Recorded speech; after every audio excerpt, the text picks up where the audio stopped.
pack your bags up because they remastered Hexen. So they remastered more than Hexen. They also remastered Heretic, but I've only played Hexen. I've put about 2 hours into this remaster so far, so not enough time to give you guys a review, but it's enough time for me to give you my impressions. Now, most of my playtime has been on the new Hexen episode, Vestiges of Grandeur, but I think what I'm going to say pretty much holds true for the entire Hexen Remastered. I know that Heretic is the more cohesive experience by far. I watched the Civi video, but I have a sweet spot for Hexen. I mean, I put about 40 hours into the Nintendo 64 version back when I first started getting into retro gaming. So Hexen, I just love Hexen, dude. God bless the boys over at Night Dive Studios. They pulled it off again. They gave us a pretty good remaster, I'll say. They were working, obviously, with id Software because id Software is owned by Bethesda, and Bethesda's owned by Activision, and Activision owns Raven Software, and they're all owned by Microsoft. So that's how we got this. For all 12 people that were wondering, who did the Hexen remaster? It was a bunch of people did it. So this remaster comes with Heretic Hexen, Hexen Death Kings of the Dark Citadel, and 2 new episodes, one for Heretic and another one for Hexen, which is Vestiges of Grandeur, which is what I've been playing. This one right here, the promotional material doesn't look too good for it, but it's pretty good. I am enjoying it a lot. I'm going to talk about some new features added into this remaster, some of which I haven't been able to experience yet, but there's actually co-op. So originally Hexen wasn't a co-op game, but this remaster added co-op, and it's not just co-op, but it's cross-platform co-op. So if you wanted to, your buddy on the Nintendo Switch can play Hexen with you while you're playing on your PC, which I think is great, making this game accessible for a completely new generation. And that's really what this re-release / re-remaster is. It is making this ass-old arbitrary video game more accessible to the newer generations. Now, I know there's gonna be some fucking Hexen boomer out there that's like, oh, you took away the charm of Hexen. It's like, no one liked it originally. I think people are going to like it now. I mean, Hexen itself, which is known for its stick your thumb up your ass and then pray to a genie that you're able to solve this puzzle, it has an option to make the puzzles less abstract and arbitrary, which I think is worth the price of entry all in of itself. I mean, it's only a $15 game, and you're getting like 4 games. There's like 120 levels and like 115 deathmatch maps. So this is a pretty beefy package for $15. And I think that's an overall win for gamers in general, because I know for me personally, when it comes to video games, I want more succinct, bite-sized gaming experiences. You know, like these indie games. And that's why I do this channel, because I love indie games, and the retro FPS revival scene is just booming with passion on these indie games. And you know, Hexen is that. But I think since it's coming from a larger company, that they're able to offer a lot more. There is a new score done by Andrew Hulshult himself, and you know, God bless the man, he is a great composer. I will say, specifically for the Hexen remaster, the Hexen OST, I was not vibing with it. It sounds good, but it's just too symphonic for me. I do much prefer the MIDI original of the game. But what I did like is you can actually change the settings HUD from like the old pixelated, barely legible gargled mess to like a more sans serif font. And that was nice, so I can actually read the settings menu. I mean, it looks stupid. It looks like it's a knockoff game now, but it's actually legible. Back to Andrew Hulshult, there are definitely people that will prefer the Andrew Hulshult score. Me personally, I'm gonna stick with the MIDI. That's what I've been playing with.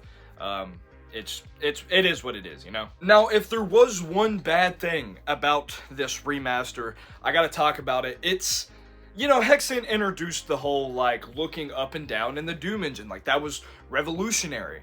But along with that came texture warping, because, you know, there's not really supposed to be a vertical axis in Doom, and Hexen did some, like, Hexen witchery to get that to work. GZ Doom, which has been a source port that's been out for literal years at this point, fixed that so long ago. Like, we were able to get rid of texture warping looking up and down in the Doom engine. For some reason, unknown to anyone, Hexen does not fix the texture warping. It's still here in its full glory. Now, is it bad? no, I'm used to this. I mean, I've played so many of these retro boomer shooters that are like this. It's like second nature to me. But I can see like somebody who's never played Hexen coming into this and being like, what the fuck, dude? Why does my tower look like spaghetti? It's not that big of a deal, at least for me, but there probably will be some people put off. And it would have been nice for them to just put in a little extra work to just fucking fix it. I mean, like, again, we fixed people that were doing this for free, fixed it years ago. I don't know why we can't just fix it now. So if you've ever played Hexen, it is a like medieval boomer shooter that you use spells, melee weapons, staves. It's really cool. It's really unique. The one problem with Hexen, at least one of the biggest problems, was there was these 3 classes, mage, cleric, and fighter, and they each had their own list of weapons, which is a really cool idea. But if you picked a class at the beginning of the game, let's say you picked mage, you wouldn't be able to switch to the cleric later on down the road. Hexen Remastered has fixed this. You can change your class mid-playthrough in the hub area. I don't know why they didn't do this in the first place. What's the point in having classes in the video game if you can't use all the classes with all the unique weapons? It's such a no-brainer change. And when I even looked at the Hexen Remastered page on Steam, that wasn't even something I was thinking about. And then I saw it and I was like, dude, that makes so much sense. Now I'm going to get into Visions of Grandeur, specifically some notes that I've taken down about it. So specifically in Visions of Grandeur, and this kind of ties into being able to switch your classes mid-playthrough, you can collect 3 weapons for your starting class in the first level, like, which is like kind of like the tutorial. So for the cleric, that's specifically your starting mace, your serpent staff you'll get later on, and fire hands. Once you get out of the tutorial and into the hub, you can switch your classes, and then you won't have any of the other like secondary weapons for mage or fighter in this instance. But as you go through the levels, you can pick up the alternate weapons for the other classes. So it's not like your other classes are lagging behind in power because you picked cleric to start with, because you can upgrade your classes as you're playing as another class, which I think is, I mean, again, no-brainer. If you're going to add the class customization changing thing, why not just add the other weapons in? But again, it wasn't really something I was thinking about, but they thought of it. One of the draws, at least for me, was like, it's a Doom game that has melee combat. And that might sound stupid because Doom was like a first-person shooter, but I really like medieval fantasy stuff. So like, I was really drawn to the cleric class because it's a mace and a shield. You know, when you're playing Hexen on the Nintendo 64, and all you have is a mace, and you gotta fight these flying fucking fire-breathing bats, it kinda sucks. But the way Vestiges of Grandeur is set up, you get 2 range alternates right at the beginning of the game, which is awesome, and it helps so much with the progression of the game, I think. I don't know why I wrote this one down, but walking in the swamp freaking sucks. I think this was a problem with like the normal Hexen 2, but in like the swamp levels, there was these serpents that threw green fireballs at you.